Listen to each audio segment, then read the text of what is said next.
இப்போ என்ஜினியரிங் வந்துட்டேன். என்ஜினியரிங்கை பொறுத்தவரையிலும் ஜேஇஇ மெயின் அப்படின்னு ஒரு எக்ஸாம் இருக்கு. எவ்வளோ பேர் எழுத போறீங்க கேத்துங்க?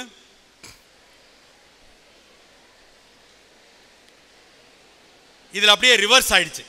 பசங்க ஸ்ட்ரென்த் அதிகமாக இருக்கு, கேர்ள்ஸ் குறைவாயிடுச்சு. ஓகே, நல்ல விஷயம், நல்ல சைஸபிள் நம்பர். உண்மையிலே இவ்வளோ பெரிய நம்பர் எழுத முயற்சி பண்ணுறதுங்கிறதே பாராட்டுக்குரியது. ஜேஇ மெயின் எழுதி அதில் ஒரு நல்ல ஸ்கோர் வாங்கினா என்ஐடியில் சேரலாம். என்ஐடினா என்ன? National institute of technology. அதனோட பழைய பேர் என்ன?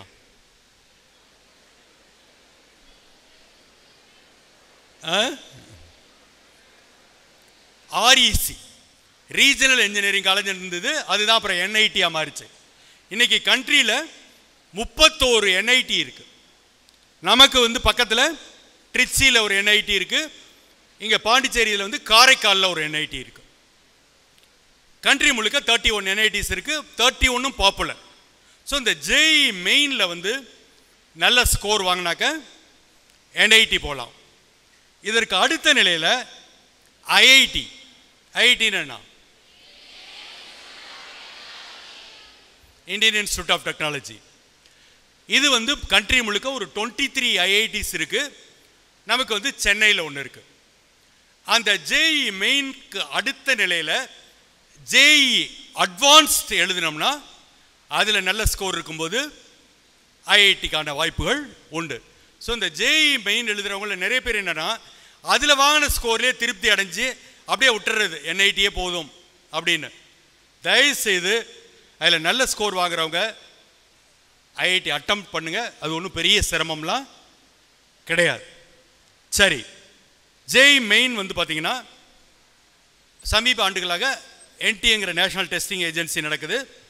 Physics, chemistry, mathematics, objective type 90 questions, equal weightage for all 3 subjects, மொத்தம் 360 மார்க்ஸ்.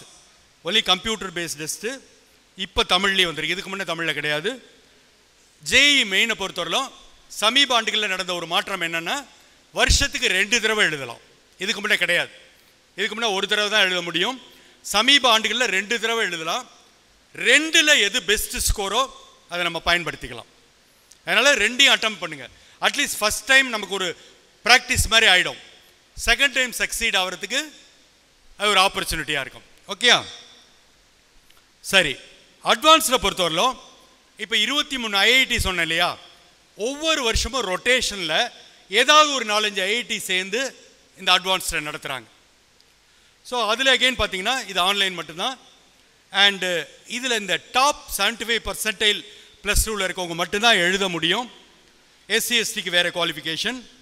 2 பேப்பர், 3 இயர்ஸ் ஏச்சு. இதில் 1 வந்து ஆர்கிடெக்சர் ரிலேட்டடாக இருக்கும். சரியா?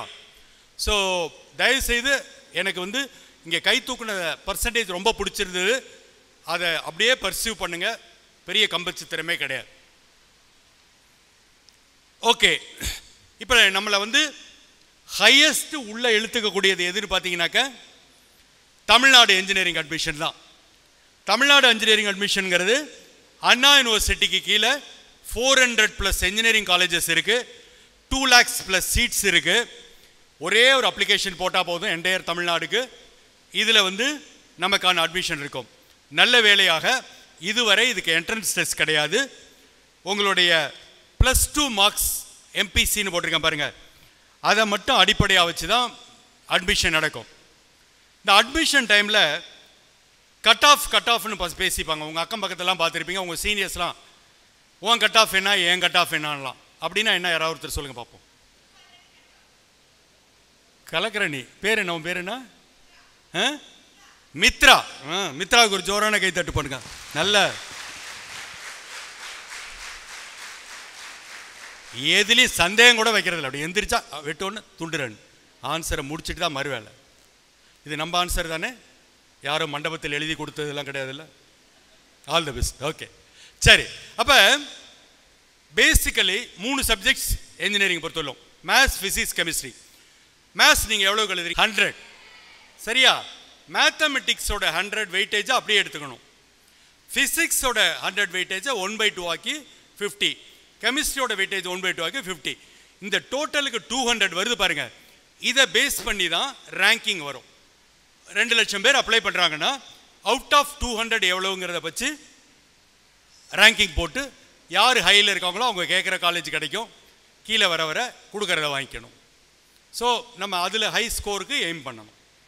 சிங்கிள் விண்டோ கவுன்சிலிங் ஏற்கனவே நான் சொன்ன மாதிரி ஒரே ஒரு அப்ளிகேஷன் தான். ஓகே, என்னென்ன மாதிரி டைப் ஆஃப் காலேஜஸ் இருக்குது அப்படின்னு பார்த்தீங்கன்னா, அண்ணா யூனிவர்சிட்டியோட நேரடி காலேஜ் இருக்குது. 4 இன்ஸ்டிடியூஷன்ஸ்.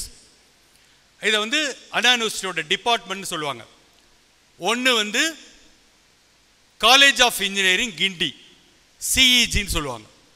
இது வந்து அண்ணா யூனிவர்சிட்டி கேம்பஸ்க்குள்ளாரையே இருக்கு. இன்னொன்று வந்து ஏசி டெக் அப்படின்னு சொல்லுவாங்க. அதில் நிறைய ஸ்பெஷலைஸ் கோர்சஸ், அதுவும் அந்த கேம்பஸ்லேயே இருக்கு. மூணாவது வந்து எம்ஐடின்னு சொல்லப்படுற மெட்ராஸ் இன்ஸ்டிடியூட் ஆஃப் டெக்னாலஜி. அறிமுகத்தில் சொன்னாங்க இல்லையா, ஏபிஜே அப்துல் கலாம் அவர்கள் படித்த காலேஜ், நாம் படித்த காலேஜ், தங்கராஜ் சார் படித்த காலேஜ். ஸோ எம்ஐடி வந்து பாப்புலர். இந்த வருஷம் இன்ட்ரெஸ்டிங் ஸ்டாட்டிஸ்டிக்ஸ் என்னன்னா, ஸ்டூடெண்ட்ஸோட ப்ரிஃபரன்ஸில் எம்ஐடி நம்பர் 1ல் இருக்குது ஆக்சுவலாக இந்த வருஷம் அட்மிஷன் படி.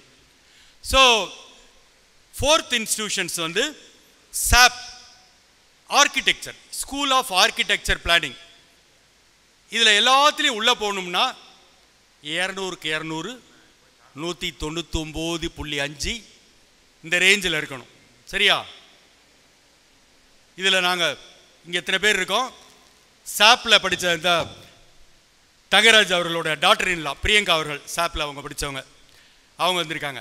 ஸோ இது வந்து இந்த டாப் 4 வந்து ஒரு டிமாண்ட் உள்ள பிரீமியமான கோர்ஸ். பட் கிடைக்கும், அட்டம் பண்ணால் கிடைக்கும், ஒன்றும் சிரமம் கிடையாது. இதற்கு அடுத்த நிலையில் ஏன் அண்ணா யூனிவர்சிட்டியோட காலேஜஸ் சென்னையில் மட்டும் இருக்கணும், எல்லா இடத்துலையுமே இருக்கணுங்கிறதுக்காக அண்ணா யூனிவர்சிட்டி கான்ஸ்டியூண்ட் காலேஜஸ், அண்ணா யூனிவர்சிட்டியோட உறுப்பு கல்லூரிகள் சொல்லி 13 இடத்துல ஸ்டார்ட் பண்ணியிருக்காங்க. அந்த பக்கம் காஞ்சிபுரத்தில் தொடங்கி ஆரணி, விழுப்புரம், திண்டிவனம், பன்ருட்டி, திருக்கோளைன்னு ஒரு 13 பிளேஸ். அதுக்கு பிறகு அரசு பொறியியல் கல்லூரிகள், கவர்மெண்ட் இன்ஜினியரிங் காலேஜஸ் 10 இருக்கு. இந்த 10ம் பாப்புலர். எப்படி பாப்புலர்னா, கோயம்புத்தூரில் ஜிசிடின்னு ஒன்று இருக்கு, கவர்மெண்ட் காலேஜ் ஆஃப் டெக்னாலஜி, பயங்கர டிமாண்ட் உள்ள பாப்புலர் காலேஜ். அதற்கு நெக்ஸ்ட் கவர்மெண்ட் காலேஜ் பாப்புலர்னா உங்கள் பக்கத்தில் இருக்கிற சேலம் கவர்மெண்ட் இன்ஜினியரிங் காலேஜ். சில ரேரான மெட்டலர்ஜி போன்ற படிப்புகள் அங்கே தான் இருக்குது. So government engineering colleges popular.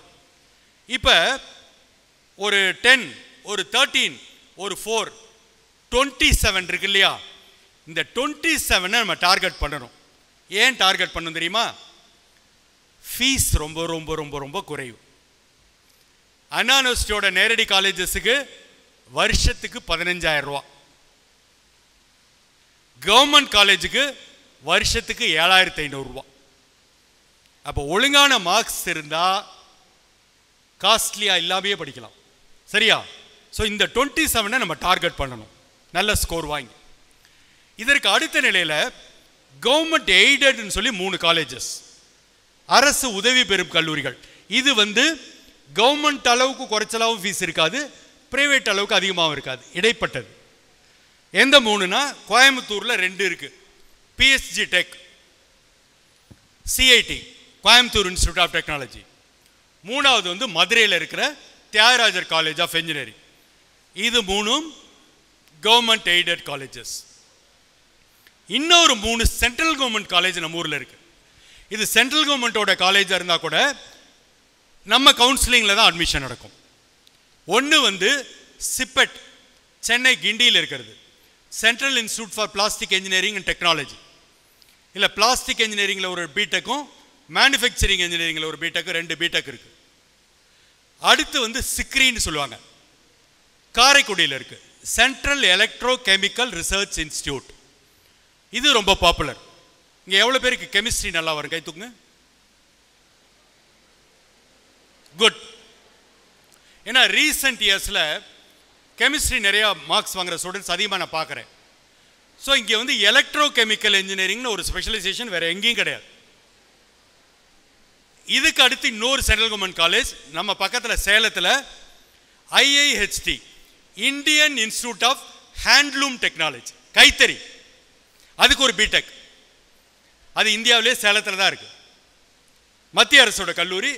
ஆனால் நம்ம அண்ணா யூனிவர்சிட்டி கவுன்சிலிங்கில் தான் உங்களுக்கு அட்மிஷன் நடக்கும். இதை தவிர நீங்கள் லெஃப்ட் ரைட் போகும்போது எல்லாம் பார்க்குறீங்கல்ல, ஒரு 350க்கு மேற்பட்ட தனியார் சுயநிதி செல்ஃப் ஃபைனான்சிங் காலேஜஸ். இவங்க தான் ஹையஸ்ட் நம்பர் ஆஃப் சீட்ஸ் வச்சுருக்காங்க. இதுவும் கவுன்சிலிங் மூலமாக நம்ம எடுக்க முடியும். சரி, எதெல்லாம் பாப்புலர் அப்படின்னு பார்த்தீங்கன்னா, ரீசன்ட் ட்ரெண்ட் படி லாஸ்ட் 2 இயர்ஸாக ஸ்டூடெண்ட்ஸ் ஹையஸ்ட் ப்ரிஃபர் பண்ணுறது CSEன்ற computer science and engineering. Second preference பார்த்தீங்கன்னா IT, information technology. Third EC அப்படின்னு என்ன, electronics and communication engineering. Next வந்து EEE, electrical and electronics engineering. அதுக்கு அடுத்து மெக்கானிக்கல் சிவில். இதெல்லாம் எவர் கிரீன். மெக்கானிக்கல் சிவில்லாம் எவர் கிரீன். இது வந்து ஏன்னா highest number of seats in highest number of காலேஜஸில் இருக்கிறதும் ஒரு காரணம். நெக்ஸ்ட் பாப்புலர் அப்படின்னு பார்த்தீங்கன்னாக்கா automobile engineering, aeronautical engineering, E&I போட்டிருக்க பாருங்க, electronics and instrumentation engineering, mechatronics, மெக்கானிக்கலும் எலக்ட்ரானிக்ஸையும் உடைச்சி இணைச்சது, biotechnology, chemical, biomedical, agricultural engineering. இந்த பயோடெக்னாலஜி, பயோமெடிக்கல் இது மாதிரி ஒரு 3-4 பிரான்ச் வந்து இந்த பயாலஜியில் ஆர்வம் இருக்க ஸ்டூடெண்ட்ஸ் ஆனால் இன்ஜினியரிங் பக்கம் வந்துடுவாங்க. அவர்களுக்கு பிடித்த பிரான்ச்சஸாக சமீப ஆண்டுகளில் அது இருக்கு. இதை தவிர நான் சொன்னேன் பாருங்க, அவ்வளோ ஸ்டூடெண்ட்ஸும் கம்ப்யூட்டர் சயின்ஸ் ப்ரிஃபர் பண்ணுறாங்கன்னு. அவர்களுக்காக புதிதாக இப்போ இந்த கடந்த 1-2 ஆண்டுகளில் உருவாக்கப்பட்டிருக்க பிரான்ச்சஸ் இதெல்லாம். AIDS அப்படின்னா ஆர்டிஃபிஷியல் இன்டெலிஜென்ஸ் சொல்லிடுவீங்க, அடுத்த பாதி அதுவும் சொல்லிடுவீங்களா? கில்லாடிங்க தான். AIDS, artificial intelligence data science. இப்போ சொல்லுங்க பார்ப்போம். AI and ML.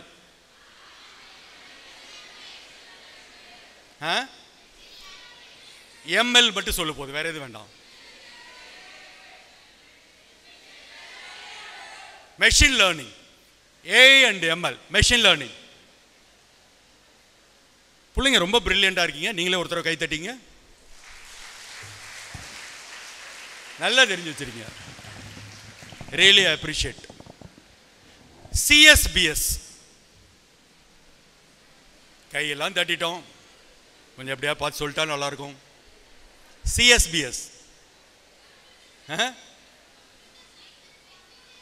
அண்ட் இதான வேணாங்கிறது.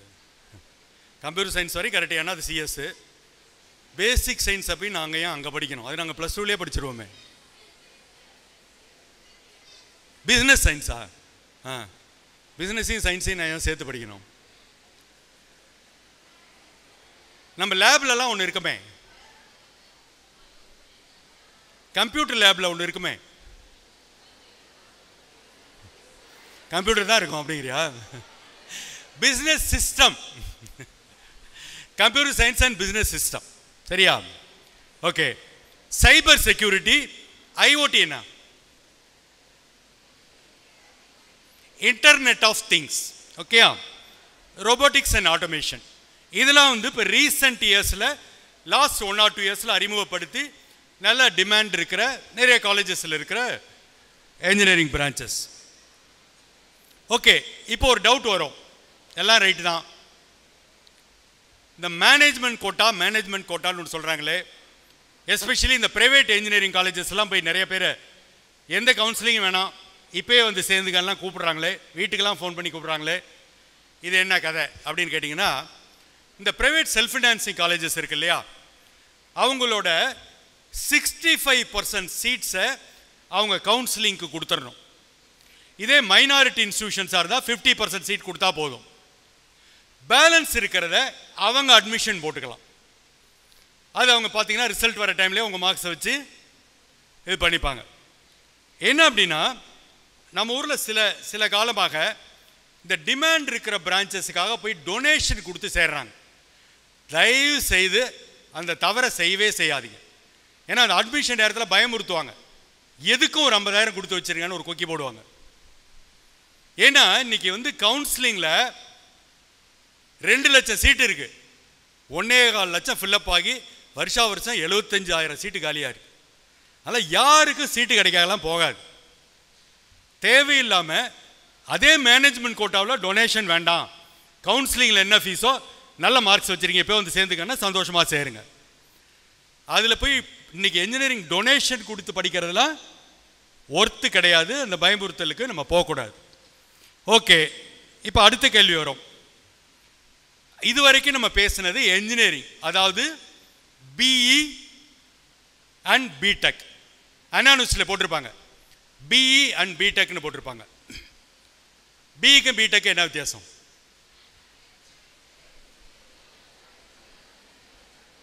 யாராவது ஒருத்தர் எழுந்திருச்சு பிஇனா பிடெக்னா?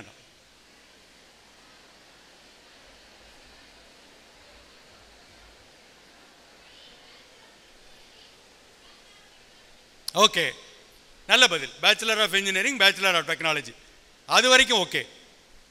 இப்போ ஐஐடியில் போனீங்கன்னா பிடெக் மட்டும்தான் இருக்கும், சில இடங்களில் பிஇ மட்டும்தான் இருக்கும். இந்த அண்ணா யூனிவர்சிட்டியில் தேவையில்லாத குழப்பம், பாதி கோர்ஸ் பிஇ பாதி கோர்ஸ் பிடெக். ஏன் அந்த 2 பேர்? நீ எக்ஸ்பான்ஷன் சொல்லிட்ட, ஏன் பிஇ ஏன் பிடெக்? இது பெரிய குழப்படி, இது தேவையில்லாத ஒரு குழப்படி. Nomenclature, 2 nomenclature. என்ன போகிற இடத்துல எல்லாம் இந்த கவுன்சிலிங்கில் எல்லாம் கேட்பாங்க. எல்லாம் விளக்கம் சொல்லி முடிச்சிட்ட பிறகு ஃபங்க்ஷன் முடிச்சு அப்படி போவேன், ஒரு பையன் தனியாக என்னை தள்ளிட்டு போவான். சார் இந்த பிடெக்கில் 2 எழுத்து எக்ஸ்ட்ரா இருக்க வேல்யூ அதிகமாக இருக்குமா சார் அப்படிமா? அதெல்லாம் ஒன்றுமே இல்லை. அண்ணா யூனிவர்சிட்டி சொன்ன விளக்கத்தை சொன்னால் நீங்கள் சிரிப்பீங்க. என்ஜினியரிங்னு முடிக்கிற படிப்பெல்லாம் பிஇ, எலக்ட்ரானிக்ஸ் இன்ஜினியரிங் அப்படின்னா அது பிஇ, இன்ஃபர்மேஷன் டெக்னாலஜின்னு முடிஞ்சால் அது பிடெக். அவ்வளோதான் வித்தியாசம். இது 2 நாமன்கிளேச்சர், மற்றபடி ஒரு வித்தியாசம் இல்லை. பூன்னு சொல்லலாம், புஷ்பம்னு சொல்லலாம், நீ சொல்கிற மாதிரியும் சொல்லலாம். சரியா? ஒரு வித்தியாசமும் இல்லை. இப்போ இது வரைக்கும் என்ஜினியரிங் சொன்னல பிஇ பிடெக். ஆர்கிடெக்சர் அப்படிங்கிறது தனி, இதோட அந்த அட்மிஷன் நடக்காது. பிஆர்க், பேச்சுலர் ஆஃப் ஆர்கிடெக்சர், இது தனி படிப்பு. என்ன வித்தியாசம்னா என்ஜினியரிங் 4 வருஷம், இது 5 வருஷம், 1 வருஷம் அதிகம். இந்த ஆர்கிடெக்சரை பொறுத்தவரையிலும் 2 வித்தியாசம் இருக்கு.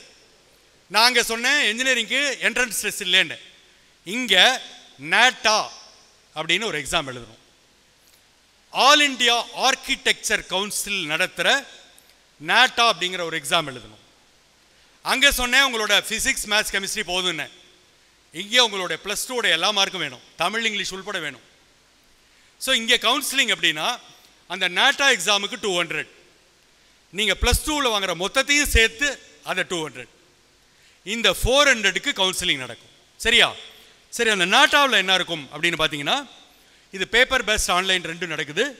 இப்போ என்ன பண்ணுறாங்கன்னா ஒரு கொஞ்ச நாளாக 1 வருஷத்துக்கு 3 தடவை நடத்துகிறாங்க நேட்டா. 3ஐயும் எழுதிட்டு அதில் பெஸ்ட் ஸ்கோர் ஏதோ நீங்கள் எடுத்துக்கலாம். அண்ட் பார்ட் ஏ பார்ட் பின்னு 2 நடக்கும். பார்ட் ஏல ப்ரிடாமினன்ட்லி மேத்தமெட்டிக்ஸும் ஜெனரல் ஆப்டிடியூடும், பார்ட் பியில் வந்து பார்த்தீங்கன்னா டிராயிங். ஏன்னா ஆர்கிடெக்சரில் டிராயிங் ரொம்ப முக்கியம். இது 2க்கான டெஸ்ட்டு. ஸோ இது வந்து அப்போ இந்த முடித்த பிறகு என்ஜினியரிங் அட்மிஷன் முடிஞ்ச அந்த முடிகிற நேரத்தில் இதுக்கு கால்ஃபர் பண்ணுவாங்க. இதுக்கு தனியாக கவுன்சிலிங் நடக்கும். இதில் நான் ஏற்கனவே சொன்ன மாதிரி இந்த சாப்புங்கிறது ப்ரீமியம் காலேஜ், அதை தவிர ஒரு 30க்கும் மேற்பட்ட அஃபிலியேட்டட் காலேஜஸ் தமிழ்நாடு முழுக்க இருக்குது. Single window counselling. இப்போ அடுத்த கேள்வி வரும், இதெல்லாம் ரைட்டு, திருமண பக்கம்லாம் ப்ரைவேட் யூனிவர்சிட்டிஸ் இருக்கே, டீம்டு யூனிவர்சிட்டின்னு சொல்கிறாங்களே, அது என்ன கதை அப்படின்னு கேட்டால், இந்த டீம்டு யூனிவர்சிட்டிஸ் எல்லாமே ரெகக்னைஸ்டு தான். இந்தியாவில் யூஜிசின்னு சொல்லப்படுற யூனிவர்சிட்டி கிராண்ட்ஸ் கமிஷன் அங்கீகரித்தா மட்டும்தான் ஒரு யூனிவர்சிட்டியை நடத்த முடியும். அப்போ இங்கே இருக்கிற டீம்டு யூனிவர்சிட்டிஸ் எல்லாமே ரெகக்னைஸ்ட். இதில் படித்தா வேலை கிடைக்கும், இதில் படித்தா வெளிநாட்டுக்கு போகலாம், வெளிநாட்டில் போய் படிக்கலாம், அதில் எந்த குறையும் கிடையாது. ஒன்லி திங் என்னென்னா, பெரும்பாலும் அவங்களோட ஃபீஸ் ஸ்ட்ரக்சர் கொஞ்சம் ஹையராக இருக்கும். ஒவ்வொருத்தரும் தனி அப்ளிகேஷன், ஒவ்வொருத்தரும் தனி என்ட்ரன்ஸ் டெஸ்ட்டு. ஸோ அதை பேஸ் பண்ணி ஸோ எது சிறந்தது, எது உங்களுக்கு அஃபோர்டபுள்னு நீங்கள் பார்த்து முடிவு எடுத்துக்கலாம். அதில் நான் எந்த கருத்தும் சொல்லலை. செகண்ட் ஆஃப் என்னன்னு கேட்டிங்கனாக்கா, இனிமே வர போகிற எல்லா கோர்சஸுமே +2ல் எந்த குரூப் எடுத்திருந்தாலும் அப்ளை பண்ணலாம். ஓகேயா? எந்த குரூப் எடுத்திருந்தாலும் அப்ளை பண்ணுறதுக்கான கோர்சஸ் வருதா?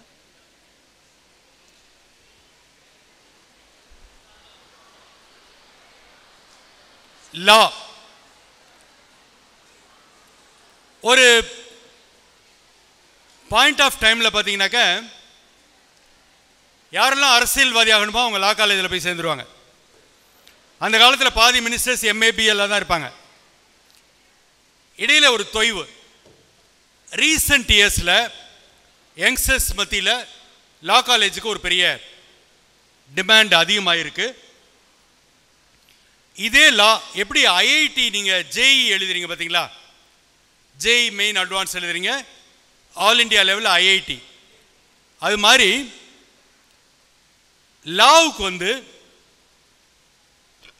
NLU நேஷனல் லா யூனிவர்சிட்டி 26 நேஷனல் லா யூனிவர்சிட்டிஸ் இருக்கு. இந்த நேஷனல் லா யூனிவர்சிட்டியில் சேரணும்னா கிளாட் அப்படின்ற ஒரு என்ட்ரன்ஸ் எழுதணும். ஆல் இண்டியா என்ட்ரன்ஸ் கிளாட் எழுதுனா BA LLB honours, BCom LLB honours, இந்த டிகிரி எல்லாமே 5 இயர்ஸ். சரி, கிளாட் எப்படி இருக்கும் அப்படின்னு பார்த்தீங்கன்னா, கிளாட் எக்ஸாம் வந்து 200 மார்க்ஸ் நடக்குது, 2 hours, 200 கொஸ்டின்ஸ், 1 மார்க். இதுலேயும் மைனஸ் மார்க் இருக்கு. ஆனால் இவங்க நீட்டை விட நல்லவங்க, 0.25 தான் மைனஸ் மார்க். என்னென்னலாம் இருக்குன்னாக்கா, English comprehension, GK, elementary mathematics, legal aptitude, logical reasoning, இதுக்கெல்லாம் சேர்த்து ஒரு 200 மார்க்ஸில் ஒரு டெஸ்ட். சரி, எந்த என்ட்ரன்ஸும் எழுதாமல் இருக்கான்னு கேட்டிங்கன்னா இருக்குது. நம்ம ஊரில் டாக்டர் அம்பேத்கர் லா யூனிவர்சிட்டி கீழே தான் எல்லா லா காலேஜஸும் வரும். இந்த லா காலேஜில் சேர்கிறதுக்கு என்ட்ரன்ஸ் டெஸ்ட் எதுவும் கிடையாது. ஒன்லி உங்களோட +2 மார்க்ஸ் மட்டும்தான். நீங்கள் +2ல் எந்த குரூப் எடுத்திருந்தாலும் அப்ளை பண்ணலாம். கவர்மெண்ட் லா காலேஜ் பார்த்தீங்கன்னா சென்னை, மதுரை, திருச்சி, கோயம்புத்தூர், திருநெல்வேலி, செங்கல்பட்டு, வெள்ளூர் எல்லா இடத்துலையும் இருக்குது. சிங்கிள் விண்டோ கவுன்சிலிங், ஒரே ஒரு அப்ளிகேஷன். +2லேயோ இப்போ ஸ்டேட்டாக இருந்தால் 600, CBSE இருந்தால் 500. அதில் லாங்குவேஜை தவிர்த்துட்டு மிச்ச கோர் சப்ஜெக்ட்ஸ் 400 இருக்குது பார்த்தீங்களா, அதை ஆவரேஜ் எடுத்து கவுன்சிலிங் அதான் வரும். 100க்கு எடுத்துப்பாங்க. அதில் வந்து சென்ட்ரலைஸ்ட் கவுன்சிலிங். இப்போ இந்த லா நிறைய பேர் சேர்ந்துட்டு வரோம். இன்னொரு இன்ஸ்டியூட் கொஞ்சம் காலமாக பாப்புலர், அது நமக்கு அதிக பேருக்கு தெரியல. It's call SOEL, school of excellence in law. Chennai தரமணியில் டாக்டர் அம்பேத்கர் லா யூனிவர்சிட்டி இருக்கிற அதே கேம்பஸ்லேயே இந்த இன்ஸ்டியூட் இருக்குது. இதில் வந்து அப்ளை பண்ணுறதுக்கே 70% மார்க்ஸ் இருக்கணும். இதில் வந்து பார்த்தீங்கன்னாக்க 4 வகையான லா இருக்குது. BA LLB, BCom LLB, BBA LLB, BCA LLB. இதில் BA LLB, BBA LLBக்கு +2ல் எந்த குரூப் வேணாலும் எடுத்துருக்கலாம். BCA LLBக்கு +2ல் கம்ப்யூட்டர் சயின்ஸ் இருக்கணும். BCom LLBக்கு +2ல் காமர்ஸ் இருக்கணும். இது வந்து again no entrance test, marks அடிப்படையில் நடக்கிற கவுன்சிலிங். இப்போ உங்களுக்கு ஒரு இன்ட்ரெஸ்டிங்கான படிப்பு சொல்ல போகிறேன். இங்கே இருக்கிறவங்கள எவ்வளோ பேருக்கு நல்லா படம் போட வரும், டிராயிங் போட வரும், ஓவியம் போட வரும்? கை தூங்க. Good, sizeable number. Sizeable number. உங்களுக்கு ஒரு காலேஜ் இருக்கு, நீங்க +2ல எந்த மார்க் வேணாலும் வாங்கியிருக்கலாம், கவலை இல்லை. நீங்க படம் போடுவீங்களான்னு ஒரு டெஸ்ட் வைப்பாங்க, நல்லா போட்டீங்கன்னா சீட். சரியா? College of arts and crafts, ஓவிய நுண்கலை கல்லூரின்னு 150 இயர்ஸ் ஓல்டு, சென்னை எக்மோரில் இருக்கு, கவர்மெண்ட் காலேஜ். இதே காலேஜ் இன்னொன்று வந்து கும்பகோணத்தில் இருக்கு, 3வது காலேஜ் மகாபலிபுரத்தில் இருக்கு. இந்த 3 காலேஜுக்கும் நீங்கள் டிராயிங் போடுவீங்களா அப்படின்னு ஒரு ஆப்டிடியூட் டெஸ்ட், சரியா? அந்த ஆப்டிடியூட் டெஸ்ட்டில் பாஸ் பண்ணாக்க உங்களுக்கு ஒரு சீட். இந்த ஆப்டிடியூட் டெஸ்ட்டுங்கிறது ஒன்றுமே இல்லை. இப்போ இந்த கிளாஸ் இருக்குது. இந்த கிளாஸை நீங்கள் இப்படி பார்க்குறீங்க இல்லையா? இப்படி பார்த்தா அது படத்தில் எப்படி தெரியும்னு ஒரு டிராயிங் போடுவீங்க. அடுத்து நான் இப்படி காமிக்கிறேன். இப்படி பார்த்தா படத்தில் எப்படி தெரியும், இப்படி பார்த்தா எப்படி தெரியும். ஸோ இது மாதிரியான சிம்பிள் விஷயங்கள் தான். பட் ஆப்டிடியூட் இதில் நல்லா டிராயிங் போட்டிங்கனாக்கா சீட்டு. இன்ட்ரெஸ்டிங் விஷயம் என்னென்னா, இந்த காலேஜோட ஃபீஸ் சொன்னால் உங்களுக்கு அதிர்ச்சி ஆகிடும். வருஷத்துக்கு 3000 ரூபா, வெறும் 3000 rupees. அதை விட ஒன்று இருக்குது. இந்தியா முழுக்க அஜந்தா எல்லோரா மாதிரி எங்கெங்கெல்லாம் சிற்பம் ஓவியம் இருக்கோ அந்த இடங்களுக்கு கவர்மெண்ட் செலவில் உங்களை கூட்டி போயிட்டு காமிச்சிட்டு வருவாங்க. எதுவுமே மனப்பாடம் பண்ண வேண்டாம்.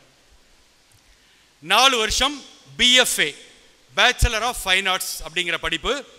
இதில் நிறைய ஸ்பெஷலைசேஷன்ஸ் இருக்குது. Painting, sculpture, visual communication, textile design, ceramic design. சரி, முடிச்சுட்டு என்ன பண்ணலாம்? ஏன்னா பல நேரங்களில் என்னென்னா இந்த மாதிரி கோர்ஸ் எல்லாம் வீட்டில் கன்வின்ஸ் பண்ண முடியறதில்ல. ரைட்டு, முடிச்சுட்டு என்ன பண்ண போகிறேன்னு கேட்டால் நமக்கு சொல்ல தெரியாது. இதில் பார்த்தீங்கன்னாக்க ஆர்ட் டைரக்ஷன். இன்றைக்கி Tamil cinema, south Indian cinema, all Indian சினிமாவில் ஃபேமஸ் ஆர்ட் டைரக்டர்ஸ் இருப்பாங்க. தோட்டா தரணி, சாபு சிரில், மகி, பெரிய பெரிய செட்டு போடுவாங்க. இந்த ஆர்ட் டைரக்ஷனுங்கிறது இங்கே படிச்சுட்டு போகிறதுக்கு பிறகு வருது. அடுத்து டெக்ஸ்டைல் டிசைன். ஒரு காலத்தில் உங்கள் அப்பா அம்மா காலத்தில், என் காலத்தில் கடைக்கு போனால் ஜென்ஸுக்கு பெரிய சாய்ஸ்லாம் இருக்காது. இப்படி கோடு போட்டது ஒன்று இருக்கும், இப்படி கோடு போட்டது ஒன்று இருக்கும், உருகிட்டு வந்துடலாம். இன்றைக்கி இந்த தம்பி உள்ளே போனார்னா 100 சொச்ச வகைராக இருக்குது. லேடிஸ் உள்ளே போனால் கேட்கவே வேண்டாம். அப்போ இத்தனை லட்சம் வண்ணங்கள், இத்தனை லட்சம் டிசைன்ஸ் எப்படி சாத்தியம்னா டெக்ஸ்டைல் டிசைன். இங்கே டெக்ஸ்டைல் டிசைன் கோர்ஸை முடிச்சுட்டு சென்ட்ரல் கவர்மெண்ட் ஜாபே வரும். வீவர்ஸ் சர்வீஸ் சென்டர், நெசவாளர் சேவை மையம்னு மத்திய அரசோட நிறுவனம் இருக்கு. இந்தியாவில் இருக்கிற லட்சக்கணக்கான நெசவாளர்களுக்கு இவங்க தான் டிசைன்ஸ் உருவாக்கி கொடுக்குறாங்க. நேரடி சென்ட்ரல் கவர்மெண்ட் ஜாப். அடுத்து செராமிக் டிசைன். ஒரு காலத்தில் வீடு சாணி போட்டு மொழிகிட்டு இருந்தோம், அப்புறம் சிமெண்ட், அப்புறம் மொசைக், இன்னைக்கு பாத்ரூம் உள்பட டிசைனர் டைல்ஸ், செராமிக் தொழில்நுட்பம். அப்போ இங்கே இருக்கிற எல்லா படிப்புகளுமே ப்ராக்டிக்கல் ஓரியன்ட். ஸோ யாருக்கு அந்த ஆப்டிடியூட் இருக்கோ தயவு செய்து கன்சிடர் பண்ணுங்க. அடுத்ததா கேட்ரிங். கேட்ரிங்கை பொறுத்தவரையிலும் ஏன் இவ்வளோ ஆசம், இவ்வளோ ஆர்வம், இவ்வளோ சலசலப்பு? ஓகே, கேட்ரிங் பொறுத்தவரையிலும் பார்த்தீங்கன்னாக்க சென்ட்ரல் கவர்மெண்ட்டோட அல்லது கவர்மெண்ட் இன்ஸ்டிடியூஷனில் சேரணும்னா ஆல் இண்டியா லெவலில் என்ட்ரன்ஸ் எழுதணும். எழுதுனா பிஎஸ்சி ஹாஸ்பிட்டாலிட்டி அண்ட் ஹோட்டல் அட்மினிஸ்ட்ரேஷனுங்கிற 24 கல்லூரிகள் கவர்மெண்ட் காலேஜ் இருக்குது. சென்னையில் தரமணியில் இருக்குது, திருச்சியில் துவாக்குடிங்கிற இடத்துல இருக்குது. இதோட அப்படியே என்ன படிப்போம் அப்படின்னு பார்த்தீங்கன்னா கேட்ரிங் அண்ட் ஹோட்டல் மேனேஜ்மெண்ட் சொல்லுவோம். கேட்ரிங்கிறது உணவு சமைப்பது, உணவு பரிமாறுவது.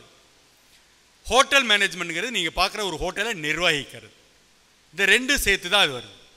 அப்போ இதை முடித்த பிறகு 5 ஸ்டார் ஹோட்டலில், இந்தியாவில், வெளிநாடுகளில், விமானத்தில், குரூஸ்ன்னு சொல்லப்படுற சொகுசு கப்பல்களில் வேலை வாய்ப்பு இருக்குது. இதுவும் மனப்பாடம் பண்ண தேவையில்லாத ஒரு படிப்பு. நிறைய கவர்மெண்ட் இன்ஸ்டிடியூஷன்ஸ் தவிர ப்ரைவேட் இன்ஸ்டிடியூஷன்ஸ் நிறையா இருக்குது. பட் அதனோட தரம் என்னங்கிறத பார்த்துட்டு நீங்கள் டிசைட் பண்ணணும். Next fashion design. NIFT, national institute of fashion டெக்னாலஜிங்கிறது சென்ட்ரல் கவர்மெண்ட்டோட டெக்ஸ்டைல் மினிஸ்ட்ரிக்கு கீழே வர இன்ஸ்டிடியூஷன். மொத்தம் 12 NIFT கண்ட்ரி முழுக்க இருக்கு. இதுக்கு நம்ம ஒரு ஆல் இண்டியா டெஸ்ட் எழுதணும். அந்த ஆல் இண்டியா டெஸ்ட் எழுதிட்டு அதில் செலக்ட் ஆனீங்கன்னாக்க பி டிசைன், பேச்சுலர் ஆஃப் டிசைன்கிற 4 வருஷ படிப்பு இருக்கு. தவிர என்ஜினியரிங் ஈக்குவலண்டா பிஎஃப் டெக்னு ஒரு படிப்பு இருக்கு.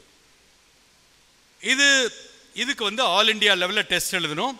அகெயின் இந்த நீட் ஜேஇ எல்லாம் நடத்துகிற என்டிஏ தான் இந்த டெஸ்ட்டையும் நடத்துது. வர வருஷத்துக்கான டெஸ்ட் வந்து February 9, லாஸ்ட் டேட் ஜனவரி வரைக்கும் இருக்கு. யாரெல்லாம் இன்ட்ரெஸ்டோட அப்ளை பண்ணலாம். 2 பேப்பர், ஒன்று வந்து ஜென்ரல் எபிலிட்டி டெஸ்ட்னு கம்ப்யூட்டர் பேஸ்ட், கிரியேட்டிவ் எபிலிட்டி, ஏன்னா ஃபேஷனுக்கு வந்து கிரியேட்டிவிட்டி முக்கியம், அது வந்து pen and paper based test. So நான் கீழே பாருங்கள் வெப்சைட் அட்ரஸ் போட்டிருக்கேன், உள்ளே போனீங்கன்னா, ஏன்னா நான் நிறைய ஆல் இண்டியா அதுக்கு கொடுக்கல. ஏன் கொடுக்கலன்னாக்கா இன்னும் வரல, இதுக்கு முடிஞ்சு போச்சு. கிளாட்டுக்கு வந்து முடிஞ்சு போச்சு, டேட் முடிஞ்சு போச்சு. மற்ற ஆல் இண்டியா எக்ஸாம்ஸ்க்கெலாம் இனிமேல் தான் டேட்டே அனௌன்ஸ் பண்ணுவாங்க. இந்த டெஸ்ட்டுக்கு அனௌன்ஸ் பண்ணிட்டாங்க. இப்போவே ரெஜிஸ்ட்ரேஷன் ஓப்பன், 6 ஜனவரி வரைக்கும் இருக்குது. கீழே கொடுத்துருக்கேன் பாருங்கள், exams.nta.ac.in/NIFT. இந்த லிங்க் உள்ள போனீங்கன்னா அப்ளிகேஷன் டீட்டெயில்ஸ் எல்லாமே இருக்குது, நீங்கள் பார்த்துக்கலாம். இது வந்து ரீசெண்ட் இயர்ஸில் தமிழ்நாடு ஸ்டூடெண்ட்ஸ் மத்தியில், ஆல் இண்டியாவில் இது ரொம்ப நாள் பாப்புலர், நம்ம ஊரில் இப்போ தான் பாப்புலர். QETன்னு சொல்லுவாங்க. சென்ட்ரல் யூனிவர்சிட்டிஸ், மத்திய பல்கலைக்கழகங்கள்னு இந்தியாவில் 56 இருக்கு. தமிழ்நாட்டில் திருவாரூரில் இருக்கு. இதில் நிறைய வித்தியாசமான யூஜி கோர்சஸ், பிஜி கோர்சஸ்லாம் இருக்கு. இதில் சேரணும்னா இந்த எக்ஸாம் எழுதணும். First paper language, second paper domain based. Domain பேஸ்ட்னா நீங்கள் காமர்ஸா, சயின்ஸா, ஃபிசிக்ஸா என்னங்கிறது. தேர்ட் பேப்பர் வந்து ஜெனரல் ஆப்டிடியூட். இதில் எழுதி இந்த ஸ்கோர்ஸ் அடிப்படையில் உங்களுக்கு ஆல் இண்டியா லெவலில் அட்மிஷன்ஸ் எடுக்கலாம். இப்போ நான் என்னன்னாக்க, எப்படி என்ஜினியரிங் ஈக்குவலண்டோ அதே அளவுக்கு லட்சக்கணக்கான பேரை உள்ளே எடுத்துக்க போகிற ஆர்ட்ஸ் அண்ட் சயின்ஸ் காலேஜஸை பற்றி பேச போகிறேன். கலை அறிவியல் கல்லூரிகள் என்ன அப்படின்னா, நாங்கள் ஆர்ட்ஸ் அண்ட் சயின்ஸ் படித்த காலத்து ஆர்ட்ஸ் அண்ட் சயின்ஸ் இன்றைக்கி இல்லை, இன்றைக்கி மாறி இருக்கு. எல்லாம் மாடர்ன் கோர்சஸ். என்ஜினியரிங்கில் என்னென்ன இருக்கோ அதெல்லாமே ஆர்ட்ஸ் அண்ட் சயின்ஸில் இருக்குது. அங்கே பிடெக் பயோடெக்னாலஜி, இங்கே பிஎஸ்சி பயோடெக்னாலஜி. அங்கே பிடெக் கம்ப்யூட்டர் சயின்ஸ், இங்கே பிஎஸ்சி கம்ப்யூட்டர் சயின்ஸ். கிட்டத்தட்ட அங்கே என்னென்ன இருக்கோ எல்லாமே பார்த்தீங்கன்னா இங்கே வந்துருச்சு. அடுத்ததாக பார்த்தீங்கன்னாக்க கோர் சயின்ஸ் ஒரு காலத்தை மாதிரி திரும்ப மீண்டும் சயின்ஸுக்கான இம்பார்ட்டன்ஸ் வருது. ஏன்னா கவர்மெண்ட் வந்து ரிசர்ச் அண்ட் டெவலப்மெண்ட் சயின்ஸுக்கு வந்து நிறைய இம்பார்ட்டன்ஸ் கொடுக்க தொடங்கி இருக்கு. பட் என்ன அட்வான்டேஜ்னா, எகெயின் அதுவும் வந்து உடைஞ்சு மேத்ஸ், ஃபிசிக்ஸ், கெமிஸ்ட்ரி, பயாலஜின்னு இருந்தது. இன்றைக்கி மேத்ஸோட எக்ஸ்டெண்டடாக ஸ்டாட்டிஸ்டிக்ஸ் ஒரு ஸ்பெஷலைஸ் பிரான்ச். ஃபிசிக்ஸில் பார்த்தீங்கன்னாக்கா நியூக்ளியர் ஃபிசிக்ஸ், ஆஸ்ட்ரோ ஃபிசிக்ஸ். கெமிஸ்ட்ரியில் பார்த்தீங்கன்னாக்கா பயோ கெமிஸ்ட்ரி.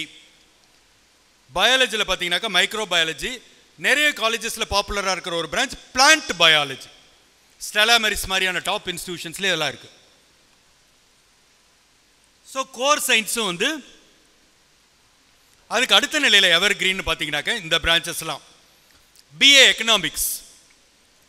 பிஏ எக்கனாமிக்ஸுங்கிறது நிறைய பேர் என்ன நினைக்கிறாங்கன்னா, எக்கனாமிக்ஸுங்கிறது ஒரு தியரி பேப்பர், பக்கம் பக்கமாக எழுதுனா மார்க் போட்டுருவாங்க அப்படின்னு நினைக்கிறாங்க. உண்மை அது இல்லை.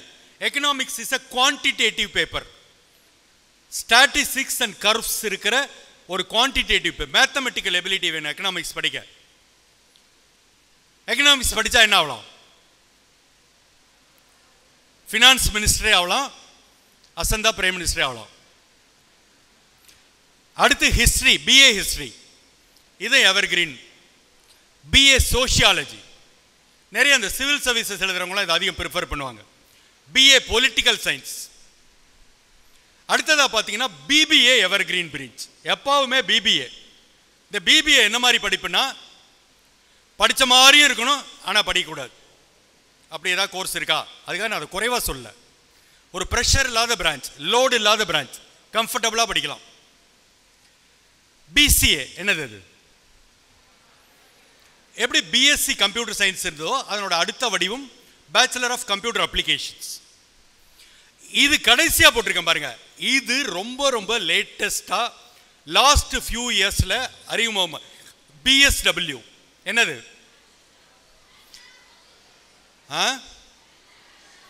பேச்சுலர் ஆஃப், அதுக்கு பிறகு சொல்லு சத்தமா, சோஷியல் ஒர்க். Okay, PSW. இது வந்து இப்போ ஒரு பல வருடங்களாக பார்த்தீங்கன்னா MSW popular, master of social work. முடிச்சுட்டு ஒரு என்ஜிஓவில் வேலைக்கு சேரலாம். என்ஜிஓங்கிறது நான் கவர்மெண்டல் ஆர்கனைசேஷன். அதில் வேலைக்கு சேரலாம் அல்லது ஒரு என்ஜிஓ ஸ்டார்ட் பண்ணலாம். பார்த்தாங்க இவ்வளோ பாப்புலராக இருக்கிற பிஜிக்கு ஏன் ஒரு யூஜி இருக்கக்கூடாது அப்படின்னு சொல்லிட்டு தொடங்கி இப்போ எல்லா பல்கலைக்கழகங்களையும் கடந்த சில வருடங்களாக பிஎஸ்டபிள்யூ கொண்டு வந்திருக்காங்க. இது 3 evergreen. BA Tamil literature, BA English literature. ஒரு காலத்தில் பார்த்தீங்கன்னா தமிழ் இலக்கியம் ஆங்கில இலக்கியம்லாம் கிண்டல் அடிக்கிற ஒரு பிரான்ச்சாக இருக்கும். இன்னைக்கு அப்படி கிடையாது. இன்னைக்கு மீடியாவோட வளர்ச்சி எங்கேயோ இருக்கு. அப்போ தமிழ் லிட்ரேச்சரோட ஒரு கம்ப்யூட்டர் ப்ரொஃபிஷியன்சி சேர்த்துக்கிட்டோம்னா வேலை வாய்ப்பு.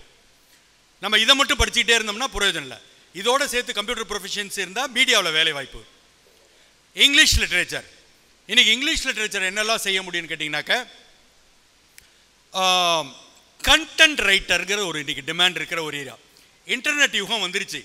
நீங்கள் கூகுளில் தட்டினா எல்லாம் வந்து கொட்டுது. கொட்டுறதுக்கு யாராவது எழுதி உள்ளே போட்டால் தானே கொட்ட முடியும். அப்போ அதெல்லாம் செய்கிறவங்க தான் கண்டென்ட் ரைட்டர்ஸ். 2 வகை. ஒன்று, ஒரு கம்பெனியில் சேர்ந்து நான் கண்டென்ட் ரைட்டராக வேலைக்கு சேரலாம்.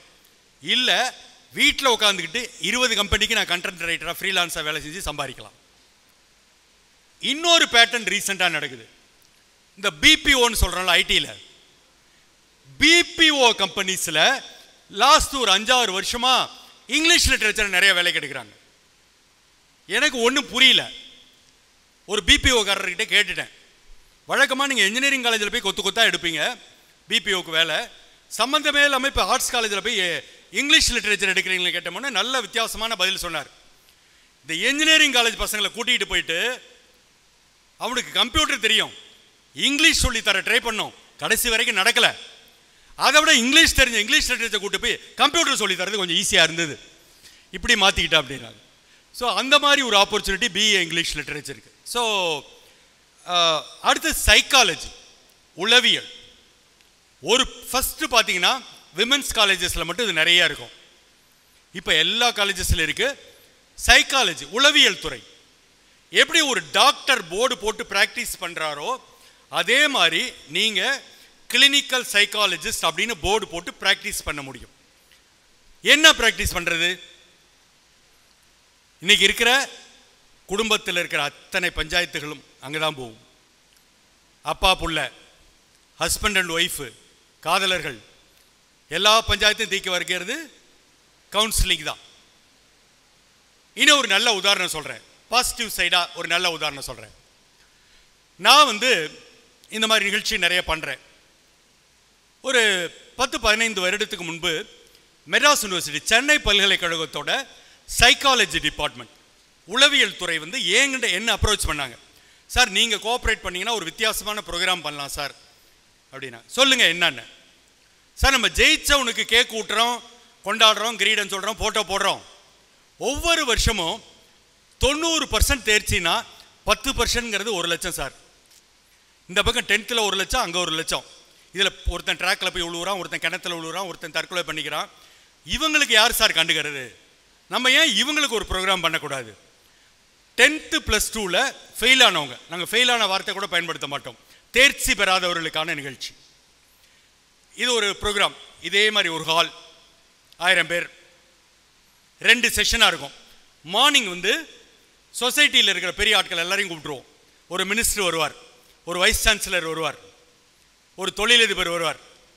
இவங்கெல்லாம் வந்து தோல்விங்கிறது நிரந்தரம் இல்லை, உனக்கு மட்டும் நடக்கிறது இல்லை, எனக்கும் நடக்கிறது அப்படின்னு சொல்லும்போது இந்த மாணவர்கள் தெம்பா எந்திரிச்சு உட்காடுறான். மினிஸ்டர் சொல்லுவார், அந்த தொகுதியில் 3 தடவை தோற்று இப்போ தான் ஜெயிச்சு மினிஸ்டர் ஆயிருக்கேன்பார். வைஸ் சான்சலர் சொல்லுவார், நான் அந்த காலத்தில் இங்கிலீஷில் ஃபெயில் யார்ட்டையும் சொல்லிடாதேன்பார். இண்டஸ்ட்ரியலிஸ்ட் சொல்லுவார், என் பிஸ்னஸ் 2 ஊற்றி மூடிட்டேன், இதான் நல்லா போகுது அப்படிம்பார். அப்போ மாணவர்களுக்கு இது எல்லாருக்கும் நடக்கிற ஒரு விஷயந்தான். அப்போ தெம்பா எந்திரிச்சு உட்காந்தா தான் என்ன பண்ண முடியும். செகண்ட் ஆஃப் மத்தியானம் என்ன பண்ணுவோன்னா, சென்னையில் இருக்க top most 50 psychologist, clinical psychologist, அவங்கள கூட்டிகிட்டு வந்து சைக்கோமெட்ரிக் டெஸ்ட் அப்படின்னு சொல்லி ஒன்று கொடுப்போம். 10 ஃபேக்டர்ஸ். இந்த தம்பி இங்கிலீஷில் ஃபெயில், இந்த தம்பி இங்கிலீஷில் ஃபெயில், ஆனால் 2 பேரும் ஒரே காரணத்தில் ஃபெயில் இல்லை. ஒவ்வொருத்தருக்கும் ஒரு ஒரு பிரச்சனை. Lack of memory power, lack of concentration, இது மாதிரி 10 ஃபேக்டர் இருக்கும். இவனுக்கு என்ன பிரச்சனைங்கிறத அனலைஸ் பண்ணி அந்த சைக்காலஜிஸ்ட் அவனுக்கு கவுன்சிலிங் கொடுப்பாங்க. அந்த மாதிரி கவுன்சிலிங் கொடுத்த பிறகு இந்த செஷன் அட்டன் பண்ணிட்டு போகிறாங்க பாருங்க, போனவங்களில் 95% ரீ எக்ஸாமில் பாஸ் ஆகிட்டு காலேஜுக்கு போயிட்டே இருந்துடுறாங்க. அப்போ எவ்வளோ பெரிய சர்வீஸ். இதுதான் சைக்காலஜியோட ரோல். அதை புரிய வைக்கிறதுக்காக உங்களுக்கு இந்த இன்சிடெண்ட்டை சொன்னேன். ஸோ சைக்காலஜி நீங்கள் கன்சிடர் பண்ணக்கூடிய ஒரு படிப்பு. அடுத்து ஸ்போர்ட்ஸ் கை தூக்குனீங்கல்ல, அதில் டிகிரி இருக்குது. பிஎஸ்சி ஃபிசிக்கல் எஜுகேஷன் ஒன்று இருக்குது, BPEd bachelor of physical education ஒன்று இருக்குது. இதில் என்ன சொல்லி தருவாங்கன்னா, உலகம் முழுக்க இருக்கிற அத்தனை விளையாட்டுகளையும் சட்டத்திட்டங்கள் எப்படி விளையாடுறதுன்றது. சார் நான் ஸ்போர்ட்ஸ் ஜேர்னலிஸ்டாக போக ஆசைப்படுறேன், அதையும் சொல்லி தருவாங்க. ஸோ இது வந்து ஒரு தனி பட்ட படிப்பு. அடுத்தது பார்த்தீங்கன்னா, நான் சார்ந்து இருக்கிற துறை ஊடகத்துறை, மீடியா. நான் சார்ந்து இருக்கிற 2 துறையை பற்றி உங்களுக்கு சொல்லி ஆகணும். ஒன்று அட்வர்டைசிங், இன்னொன்று மீடியா.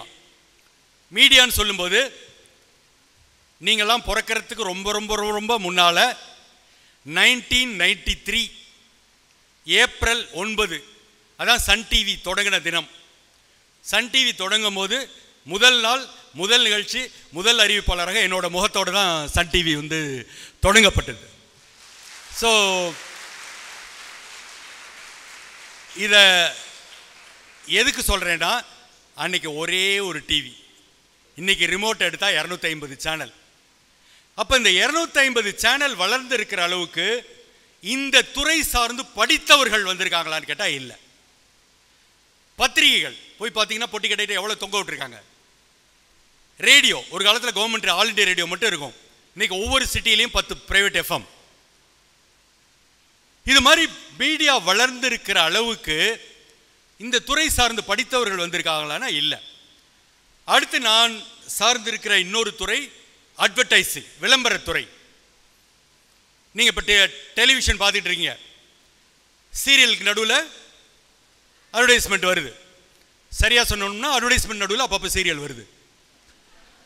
எஃப்எம் கேட்குறீங்க, அதில் விளம்பரம் வருது. பேப்பர் பார்க்குறீங்க, விளம்பரம் வருது. இதை எல்லாத்தையும் ஒட்டு மொத்தமாக கூட்டினா ஒரு வருஷத்துக்கு இந்தியாவில் விளம்பரங்களுக்காக, அட்வர்டைசிங்காக செலவிடப்படுகிற தொகை 75,000 crores rupees, 75,000 கோடி ரூபாய்.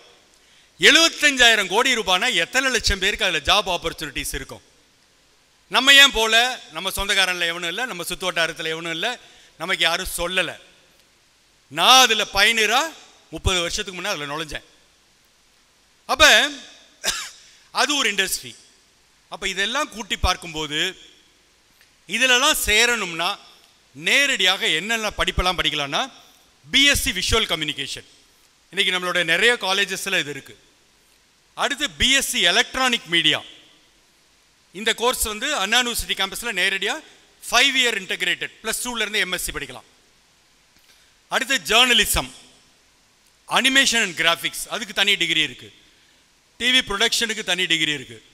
ஸோ இதெல்லாம் வந்து நம்ம யோசிக்கணும். எனக்கு இன்ட்ரெஸ்ட் இருக்கா? ஏன் நம்ம இதை பற்றி, இன்றைக்கி டிஜிட்டல் மீடியாவோட வளர்ச்சி உங்களுக்கு தெரியும். இவ்வளோலாம் இன்றைக்கி இந்த பேட்டர்னில் போச்சுன்னா இன்னும் சில ஆண்டுகளில் டெலிவிஷனே இருக்காது, ஓடிடி தான். இன்றைக்கே எல்லாமே இந்த சீரியலை எப்போ வேணாலும், இந்த படத்தை எப்போ வேணாலும் நான் ஓடிடியில் பார்க்க முடியும்னு சொல்லி பார்க்க தொடங்கிட்டோம். ஸோ அப்போ ஊடகத்துறைங்கிறது, மீடியாங்கிறது ஒரு மிகப்பெரிய வளர்ச்சி இருக்கிற ஒரு துறை. தயவு செய்து நம்ம அதையும் கவனிக்கணும். அடுத்தது பார்த்தீங்கன்னா, எப்படி என்ஜினியரிங்கில் லேக்ஸ் அண்ட் லேக்ஸ் அப்ளிகேஷன் உள்ளதோ அது மாதிரி ஆர்ட்ஸ் அண்ட் சயின்ஸில் சிங்கிள் லார்ஜஸ்ட் அப்ளிகேஷன் பார்த்தீங்கன்னா பிகாம். அப்போ பார்த்தாங்க, இந்த ஒரு பிகாம் வச்சுக்கிட்டு என்ன பண்ணுறது, இதை வந்து ஜாப் ஓரியன்டாக ஆக்கணும் அப்படின்னு சொல்லிட்டு உடைச்சி BCom marketing, BCom advertising, BCom insurance, BCom cooperative. இன்றைக்கி தமிழ்நாட்டில் இருக்க யூனிவர்சிட்டிஸில் 21 டிஃப்ரெண்ட் பிகாம்ஸ் இருக்குது, 21 வகையான பிகாம் இருக்குது. நல்ல விஷயம்தான். ஆனால் எனக்கு என்ன வருத்தம்னா, இந்த பிகாமோட சேர்ந்து செய்ய வேண்டிய சில விஷயங்களை நம்ம சேர்ந்து செய்ய தவறிடுறோம். ஒன்று சிஏ, என்னது சார்ட்டர்ட் அக்கௌண்ட் அப்படின்னா என்ன? ஆடிட்டர். சரி, சிஎம்ஏ என்னன்னா?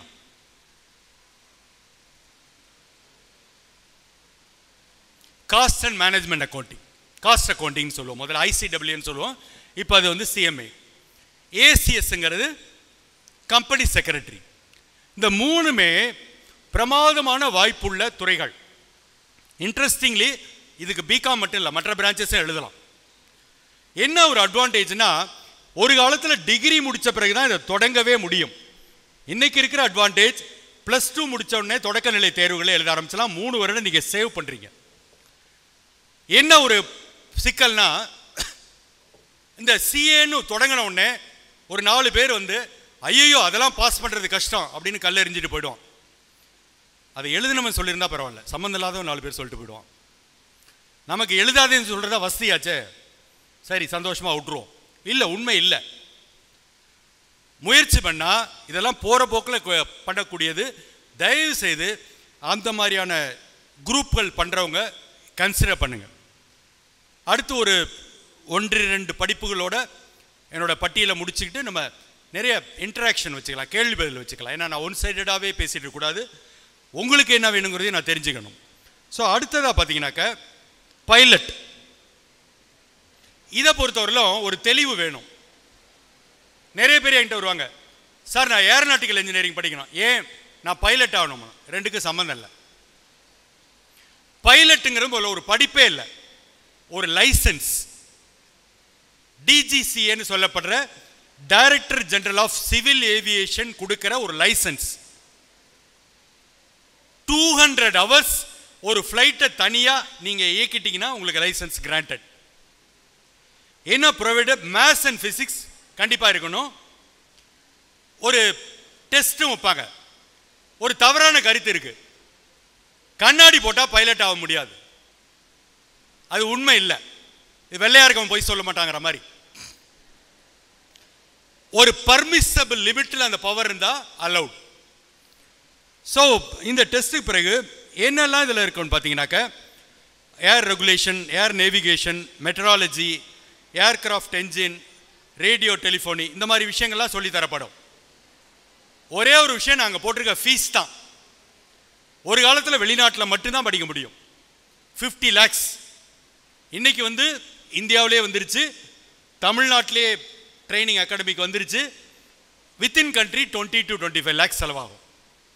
ஒரே ஒரு விஷயம் மட்டும் பார்த்துக்கணும், நீங்கள் சேர்ற காலேஜில் ஏர்கிராஃப்ட் இருக்காங்கிறது மட்டும். ஏன்னா எங்கள் காலத்தில் இந்த கம்ப்யூட்டர் இன்ஸ்டியூட் தெருக்கு தெரு வரும், ஆனால் கம்ப்யூட்டர் உள்ளே இருக்காது. அது மாதிரி இல்லாமல் ஏர்கிராஃப்ட் இருக்கான்னு பார்த்துக்கிட்டு அந்த இன்ஸ்டியூட்டில் சேரணும்.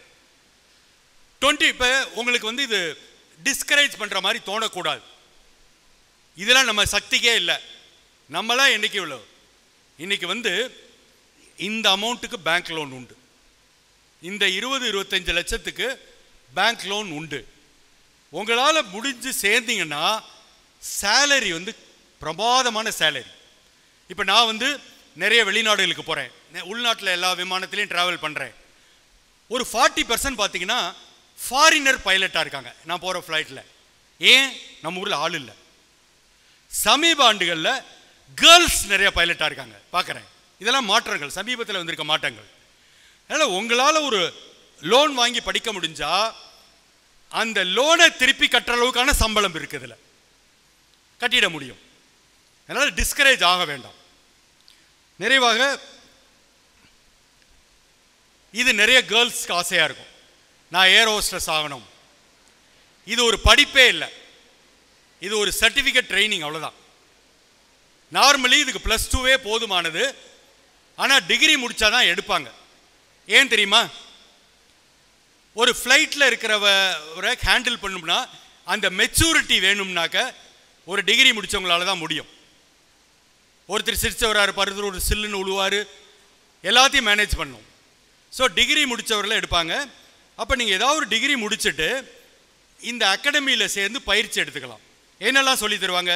டூரிசம் பற்றி, ஹாஸ்பிட்டாலிட்டிங்கிறது விருந்தோம்பல், ஏர் டிக்கெட்டிங், விமான டிக்கெட்டிங் போடுறதுங்கிறது ஒரு தனி அயாட்டான அப்ரூவல் இருக்குது, personal grooming, self confidence, communication, catering technology, ஏர்கிராஃப்டோட அடிப்படை புரிதல், இது எல்லாமே சொல்லி தருவாங்க. ஸோ யாருக்கு விருப்பம் இருக்கோ இதில் ஒன்றே ஒன்று தான், ஏர் ஹோஸ்டஸில் விமான பணிப்பெண்பாங்க, விமான பணி ஆணும் உண்டு. ஸோ இது இரு தரப்பினரும் வந்து பண்ணலாம். சரியா? ஸோ நான் ஒரு முடிஞ்ச வரைக்கும் எவ்வளோ எக்ஸாஸ்டிவாக லிஸ்ட் போட முடியுமோ ஒரு மிகப்பெரிய பட்டியலை போட்டிருக்கேன். இதை தாண்டி நான் பேசினதையோ பேச மறந்ததையோ நீங்கள் கொஸ்டின் அண்ட் ஆன்சரில் கேளுங்க, அதில் ஆன்சர்